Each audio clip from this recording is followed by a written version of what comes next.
My name is Macharia. I work at SGA company, which is a security firm. I am also a baker part-time, and my bakery is called Confection Connection. Welcome to another episode of 8 Questions with Making Sense.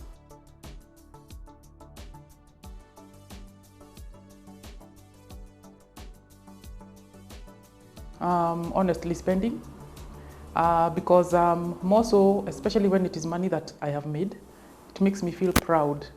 And it doesn't mean necessarily that it's about wastage or anything or being a spendthrift, but at least when I know it is my coin that I have had, my hard-earned cash, when I'm spending it, it makes me feel very proud. So I actually enjoy spending more.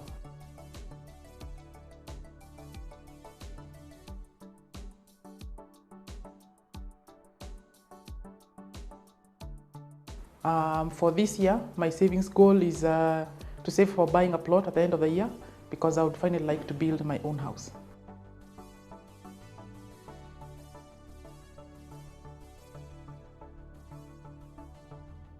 The very first job I had, well, it was not formal. I just worked at my parents have a wholesale shop in Nyeri.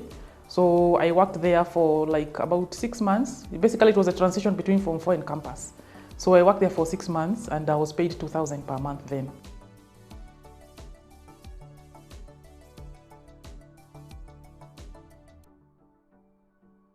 Yes, it is, and the scale is 6 currently, because I am, as we speak, I'm recovering from a previous job loss. So I'm trying to recoup even the backlog I have, even in terms of like the loan I had. So yeah, it's currently the level is 6 for me.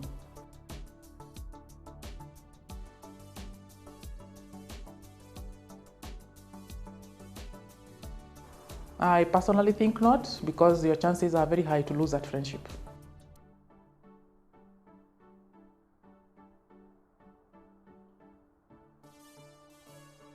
We have always been advised to save with whatever you have. Money, there's never little money.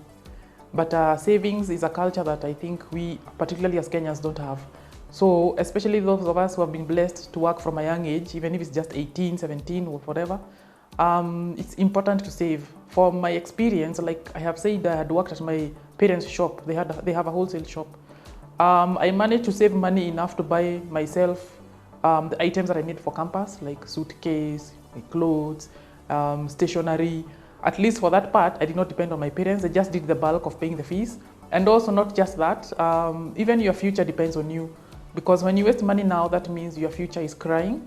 And the earlier you start, the better, because even the pressure, like now, if you're a person who wants to start a family and so on, you don't now to have so much struggle. And you know, children, or when you have a spouse, the needs are more and responsibilities on you. So that's one decision you can never regret in life. Having saved, it's never too much and it's never too little. Just make sure you have savings. And in case of a job loss anyway, for those who are employed, or if your business goes down, at least it like gives you what we call a thick shock absorber. It gives you a soft landing and you don't come crashing. At least you're able to go back down and try to start from experience and build yourself up again.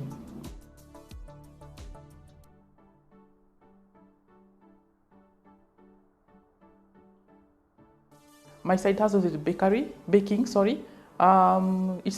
is a passion basically. I love cooking generally, and I'm also baking.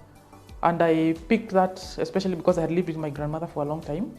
She used to have an oven and a few baking tins, so that's how I managed to do practice. I started baking as early as primary school, and with time I realized that I can actually do something with it, because initially, of course, you start by doing like freebies. When there's a function at home, you bake a cake or some muffins or stuff like that. And with time, I realized even without struggling, I can do a very good job. So I think it is important for us, like I've also read in the book, to have what are they called, are they 9 financial assets? Yes, something that you know you have a passion and you have a gift. It's natural, it just comes from you. It's important to turn that into financial gain. Like for me now, the bakery I run it from home. I have not yet opened a shop per se. It's called the Confection Connection, and I do bake all most of the cakes that are available. And it started when I realized, sometimes I think when people make comments, they're like, "Oh, Martha, you're doing a good job. you could do this as a side hustle, this could be good, and then suddenly you start getting orders informally. Then finally now I realized I should do this as a business, like seriously as a business. And even from home it has been working well. I've been getting quite a number of orders from colleagues, from even people I've never met. Some people just call me, I was referred to you, no referrals. And I think word of mouth is also very strong. And it's powerful. It's something that I think should never be taken for granted, because when you have friends who have other friends, that's how your network grows. And also your place of work, what they call social currency or social networking. Those are the people who give you, actually they give you business, if not them per se, but they could refer someone to you. So for me, I think it has been a good journey. And even when I had lost my job, at least I was able to support myself and have the basics covered.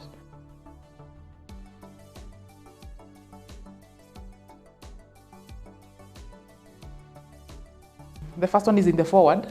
The forward has been done by Caroline Mutoko.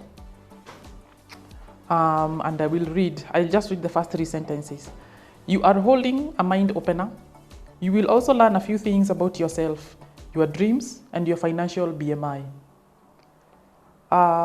This one caught my eye because, first of all, she says that this is a mind opener, which is true. I have seen that after reading the book.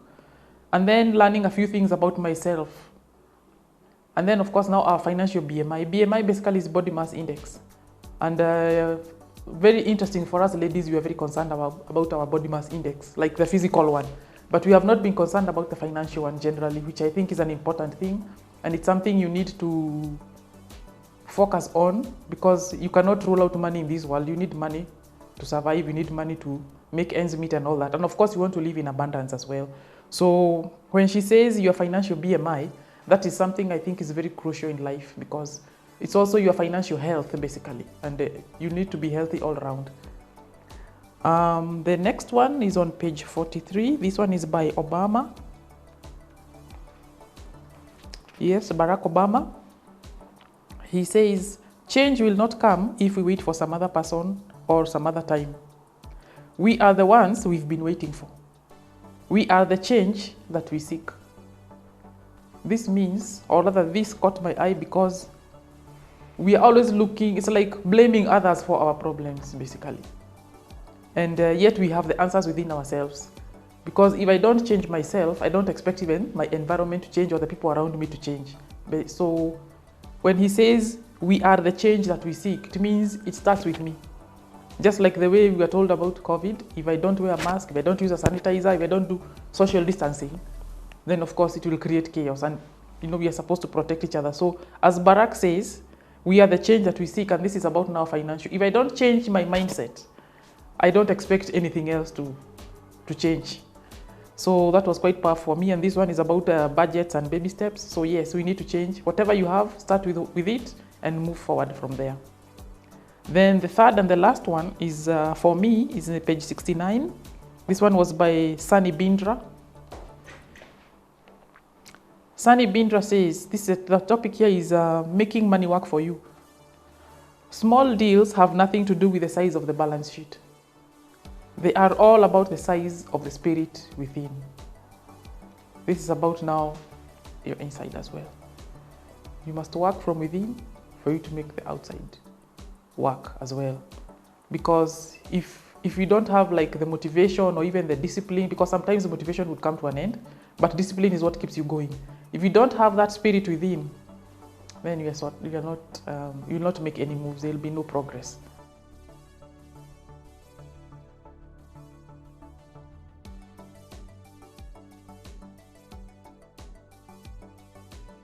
Number one is that this book is, like it has been said, it's an eye-opener.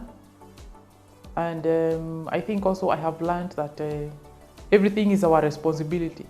Even if whatever is happening in the world, but at the end of the day, you're responsible for your own life.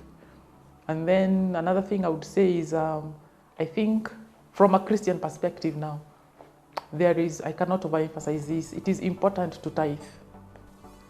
The importance of tithing is, I think, underrated today. And sometimes we take it for granted, myself included, because I've experienced both sides. So I think I would encourage everyone who reads this book to also consider tithing. because it also there's a chapter on giving. I think now that there should also be tithing, because it is very important. But that's from a Christian perspective. I don't know about other religions, because I think tithing is extremely important and it makes a big difference in your life that I can attest to personally.